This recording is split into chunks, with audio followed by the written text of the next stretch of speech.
Bismillahirrahmanirrahim. Assalamualaikum warahmatullahi wabarakatuh. Perkenalkan, nama saya Muhammad Ashraf Sarigo Matondang. Saya berasal dari MAN 2 Kota Padang, kelas 11 IPA 4. Nah, pada kesempatan kali ini saya akan melakukan wawancara dengan salah seorang narasumber, yang mana profesi dari narasumber kita ini merupakan profesi yang kita idam-idamkan atau yang kita cita-citakan untuk masa depan kita nanti. Baiklah, pada saat sekarang ini saya sudah bersama narasumber kita ini Om Bur, yang berprofesi sebagai kontraktor. Mohon maaf sebelumnya Om mengganggu waktu kerjanya untuk melaksanakan sesi wawancara ini. Baiklah, sebelum wawancara, alangkah baiknya kita perkenalan dulu. Boleh diperkenalkan diri dulu, Om? Terima kasih. Kita ucapkan pada adik kita Igo ya. Sudah memberi kesempatan untuk sedikit bercerita tentang dunia usaha jasa konstruksi. Perkenalkan, nama saya biasa dipanggil Bur, kalau nama panjangnya Andre Bur. Usaha yang kita geluti dunia jasa konstruksi, khususnya di bidang fisik, di proyek-proyek Kota Padang maupun proyek provinsi, dan proyek APBN. Jadi untuk saat ini memang kita sedang fokus di proyek fisik. Tempat tanggal lahirnya kalau boleh tahu?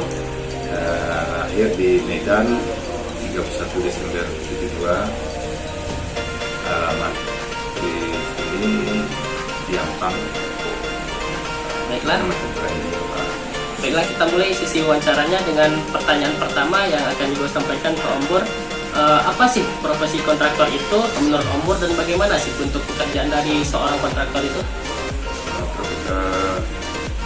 Profesi kontraktor itu sebenarnya pekerjaannya tidak terlalu rumit. Memang kita bekerja dengan ilmu teknik, kebanyakan dengan ilmu teknik. Tapi perlu diketahui, kontraktor itu ada dua klasifikasi atau dua golongan. Yang pertama itu kontraktor pekerjaan untuk contoh seperti bangunan, jalan, irigasi, gedung. Itu dinamakan, kita mengistilahkan kontraktor fisik. Pintu mata itu tingkat fisik namanya itu. Ada yang kedua yaitu kontraktor pengadaan barang. Itu kita sifatnya membeli barang, misalnya komputer untuk misalnya suatu sekolah dia membutuhkan 100 unit laptop atau PC komputer dan ditenderkan. Itu dinamakan kontraktor pengadaan. Jadi ada dua, fisik dan pengadaan. Dari segi profesi ini memang pekerjaannya memang atau usaha ini tidak begitu sulit.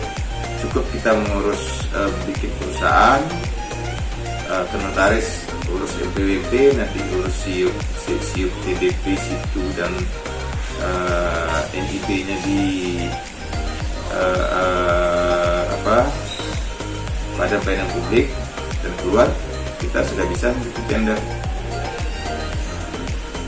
Itu profesinya. Jadi profesi kontraktor ini tidak begitu sulit, tetapi kita memang dibutuhkan keahlian dan skill serta keinginan kita atau keberanian kita. Baik, pertanyaan kedua, kenapa sih Om Bur memilih kontraktor ini sebagai profesinya? Atau dulu Om Bur waktu masa-masa remaja atau seperti Igo sekarang ini ada cita-cita lain selain menjadi kontraktor, dan kenapa Om Bur memutuskan untuk memilih kontraktor sebagai profesinya? Sebenarnya kalau dibilang cita-cita tidak juga, tapi dulu pernah terbayang kalau kontraktor itu adalah orang-orang yang tamat teknik seperti insinyur teknik, insinyur arsitek. Sementara basic kita bukan di teknik tapi di ekonomi. Kita waktu itu kuliah di akuntansi. Setelah tamat, karena kita bergaul dengan orang-orang atau teman-teman di kontraktor, sehingga timbul keinginan untuk jadi pengusaha atau jadi kontraktor, dan itu kita coba lakukan, ternyata berhasil. Alhamdulillah kita jalan sampai sekarang. Memang karena kita basic kita awalnya ekonomi, jadi memang agak banyak rintangan untuk menghadapi pekerjaan itu. Tapi kita kan punya staff, artinya kita bisa ambil staffnya dari teknik, pesanan kita dari teknik. Jadi artinya mereka itu yang akan membantu pekerjaan kita di lapangan, sementara kita cukup untuk mendapatkan proyek, mencarikan dananya untuk minggu ke minggu, upah, beli barang macam. Jadi dengan dasar itu kita lanjut untuk jadi kontraktor, karena memang bidang kita cukup menjanjikan juga di dunia kontraktor, dan kita coba untuk pengembangan dengan cara mengambil pendidikan atau melanjutkan ke ilmu teknik. Kemudian pertanyaan selanjutnya, apa sih suka duka yang Om Nur rasakan selama menjadi seorang kontraktor? Kalau suka duka itu sebenarnya banyak ya, karena setiap proyek itu punya suka dukanya. Jadi setiap pekerjaan itu pasti ada risiko, pasti ada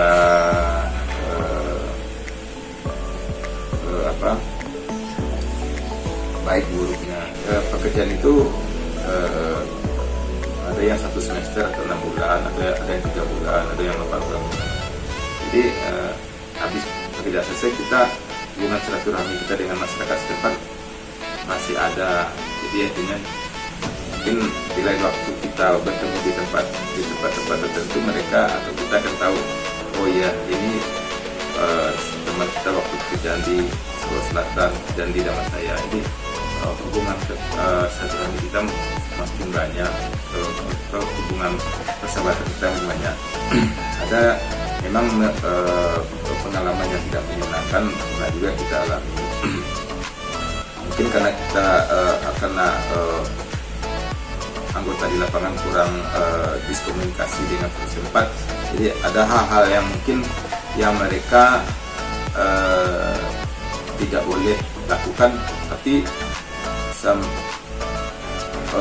anggota melakukan tidak itu, sehingga timbul suatu permasalahan. Tapi itu tidak begitu berat, artinya bisa kita selesaikan dengan cara kekeluargaan. Contoh misalnya kita mau bikin saluran untuk air, misalnya saluran sekunder untuk air ke sawah.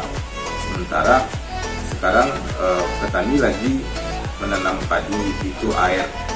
Nah, kita untuk bikin saluran itu tentu air harus kita stok. Artinya kita harus tanya dulu kapan petani butuh air, kapan petani tidak butuh air. Pada saat petani tidak butuh air, baru kita kerjakan pekerjaan itu. Jadi kita tidak ada diskomunikasi dengan masyarakat setempat. Itu contoh seperti itu. Kemudian pertanyaan selanjutnya, pengalaman apa sih yang paling berkesan atau yang paling berharga yang Om rasakan selama menjadi seorang kontraktor?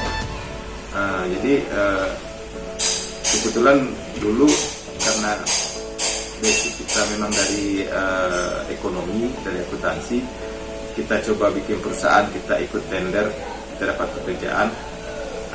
Setelah itu kita pelajari bagaimana teknik-tekniknya, dan kita coba karena ada kesempatan kita coba mengikuti pendidikan atau kuliah lagi di teknik. Ternyata ada ilmu-ilmu di lapangan itu yang tidak kita pelajari di bangku kuliah.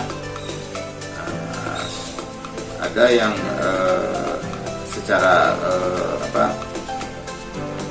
secara kemampuan kita atau secara pendekatan kita. Jadi di teknik itu memang kalau kita mengkalkulasikan, ibaratnya ilmu pasti 1 tambah 1 berarti 2, tidak mungkin 1 tambah 1 3. Tapi kalau di lapangan bisa bertemu 1 tambah 1 itu jadi 3. Contoh sekarang kita melakukan pekerjaan untuk pasang saluran atau pekerjaan misalnya memasang atap suatu bangunan. Itu setelah kita hitung dengan ilmu kita di sekolah, ternyata ada bedanya dengan ilmu kita di lapangan. Artinya itu ada selisih plus minusnya. Bisa atap yang kita pasang itu dengan hitungan kita pelajari di kampus berlebih atau bisa berkurang. Nah, itu pengalaman kita yang salah satunya yang jadi artinya kita tidak bisa mematok ini harus segini. Kita harus punya cadangan bahan untuk bekerja kita, karena bisa jadi bahan itu berkurang, bisa jadi kondisi barang itu kurang, bisa jadi kondisi barang itu berlebih di lapangan. Dan pertanyaan terakhir, kira-kira apa sih pesan yang mau Om Bur sampaikan ke teman-teman yang ingin menjadi seorang kontraktor, atau bagaimana sih caranya, cara apa yang harus dilakukan untuk menjadi seorang kontraktor ini, Om? Sebenarnya kontraktor ini pekerjaannya ibaratnya simpel ya. Kontraktor, kita sebagai kontraktor itu kan kita punya perusahaan, kita direktur, artinya kita mengatur perusahaan kita. Kalaupun basic itu bisa dari, tidak harus dari teknik, dari ekonomi bisa, hukum bisa. Cuman kita nanti di lapangan kan personil kita kan orang-orang teknik, kita orang yang punya tamatan STM bangunan, STM irigasi, baik itu teknik sipil, arsitek, itu nanti personil kita di lapangan sesuai yang diminta dengan kontrak atau permintaan dari pihak proyek, apa tenaga yang harus kita butuhkan. Cuman kita yang perlu bagi kita sebagai kontraktor adalah nyali, artinya karena kita di sini kita berhadapan dengan seluruh banyak orang, mulai dari masyarakat, pemuda, baik itu Pemda ataupun aparat keamanan, semuanya di sana kita merangkul orang-orang tersebut. Contoh misalnya kita ada pekerjaan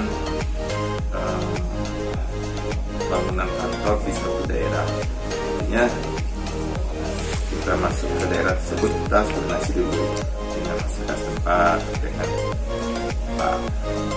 Pak Desa atau Pak Lurah, karena mereka itu yang nanti untuk kita berkoordinasi jika terjadi permasalahan, masuk dengan aparat kepolisian